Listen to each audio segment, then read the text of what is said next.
You were in the garden this morning, perhaps with your tea, perhaps just standing there before the day began.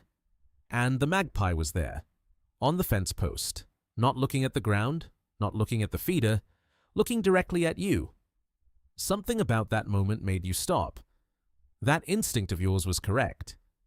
The magpie in your garden has been building a detailed file on you, your face, your routine, your habits in this garden. Whether you are the kind of person who can be approached or the kind who should be avoided.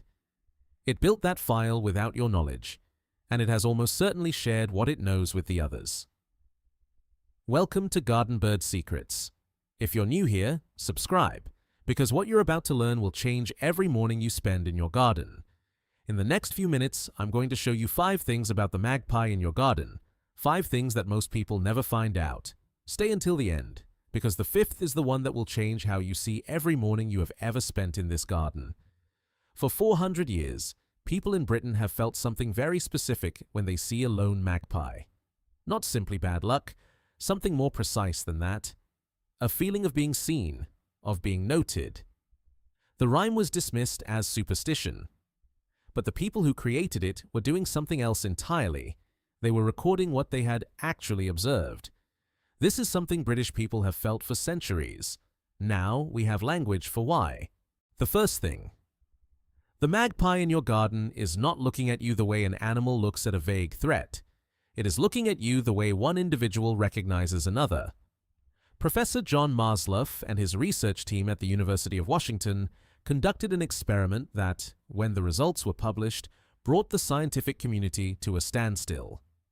They wore different masks, one labeled dangerous, one neutral, whilst approaching crows in their natural habitat.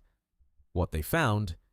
The birds that had been approached by the person wearing the dangerous mask did not merely remember and react to that mask for years afterwards. They taught juveniles who had never directly encountered that person identical responses simply by observing the flock's behavior. This research was carried out on crows, but crows and magpies are close relatives, both belonging to the family Corvidae. This is the group with the most highly developed cognitive capacity in the bird world, and their abilities are near identical. What the crow achieved in that experiment, the magpie in your garden can do as well. That bird does not simply recognize you as a familiar face. It can distinguish you from the neighbor standing in the next garden. Even if you have changed your coat, put on a hat, or are only visible through a gap in the window. Every time the magpie turns its head in your direction, that is not a random reflex. That is recognition. You were standing in a corner of the garden that morning, a corner you rarely use. Nothing particular about that morning. You were simply there, and the magpie turned its head. Not towards a sound, not towards the feeder, towards you. And in that moment, something shifted. In the way you looked at the bird, and in the way the bird looked at you. Because that was not the first time it had looked at you like that. It was simply the first time you noticed. The second thing. It is not only one magpie that knows who you are, the whole area knows. In the same study, the researchers discovered something that initially they did not trust in their own data. Birds that had never directly encountered the person wearing the dangerous mask still responded to its appearance with clear unease. They had learnt, through watching the behavior of the other birds in the group. The ecologist Jill Marzluff described this as a kind of urban culture amongst birds. Information about specific individuals passes through the community, not unlike the way news travels through a neighborhood. The magpie that arrived in your garden this week, the one you have never seen before, may already have known who you were before it set eyes on you. You are not a stranger to it. You are a name on a list. There was a morning, do you remember, when you were in a hurry and the garden door swung shut behind you. The magpie was on the fence, and it started and flew off. You didn't think anything more of it. Everyone has done it. But the bird remembered. And in the weeks that followed, you might have noticed, if you had been paying attention, that the distance had changed. That each time you came out of the door, however quietly, the bird looked towards the door before it looked towards you.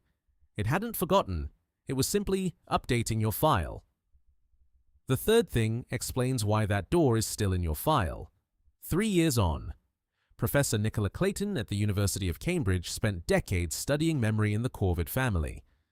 What she found forced science to rewrite what was once considered exclusive to human beings. These birds do not merely remember an event, they remember the full context of that event. Who was there? What happened? And when? Which means the door slamming 3 years ago. It is still there in the bird's memory. Last summer, when you left a piece of cheese on the doorstep, it is still there. Every interaction, every gesture, every moment you have shared with that bird has been recorded. There is no expiry date. You do not live beside an animal with a few seconds of memory. You live beside an animal that is compiling your history. The fourth thing, stay with me because I think this is the one that will surprise you most. You may have noticed when you look directly at the magpie in your garden, it tends to change its behavior, more alert, shifting position.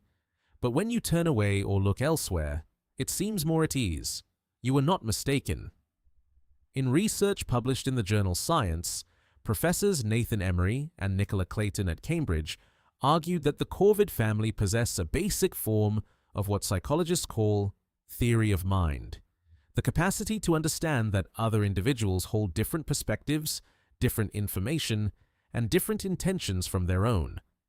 More specifically, the magpie tracks your gaze. It knows when you are watching and adjusts its behavior accordingly. The bird's behavior when you are not watching differs from its behavior when you are watching. Not because it is afraid, but because it is calculating based on your attention.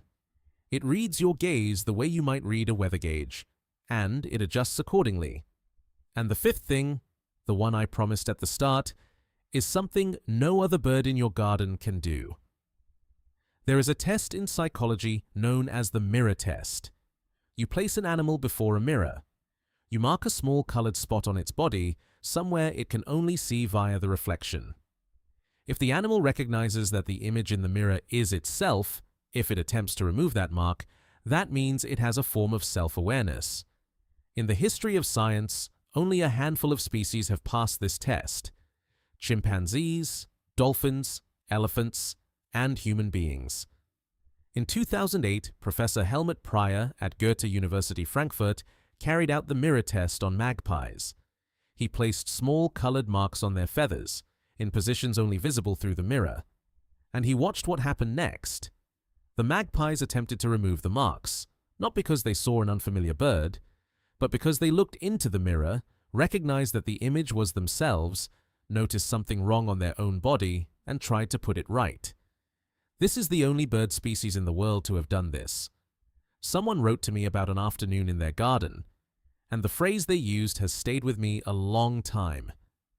They described the moment of looking up and finding the bird looking straight back at them. Nothing particular about that afternoon, but for the first time, they noticed something different in that gaze. They wrote, "The bird was not looking through them the way an animal looks at the space behind you. It was looking into them, as though it was looking at a person, not a thing." I have read a great many letters, but that one I have not forgotten, because it was not sentiment, it was a precise observation. And now you know why. It was looking at someone, not a threat, not a food source, a person, someone it knows rather better than you might think. The look the magpie gives you from the fence post this morning is not an empty one. It is a look of recognition. If you have ever stood in your garden and felt that you were genuinely being watched, you were not imagining it. Has the magpie in your garden ever done something you couldn't explain? A moment that made you stop? A look, a behavior, an arrival at exactly the right time? Tell me in the comments. I read every single one. These are the stories I carry with me longest. I'll see you in the garden.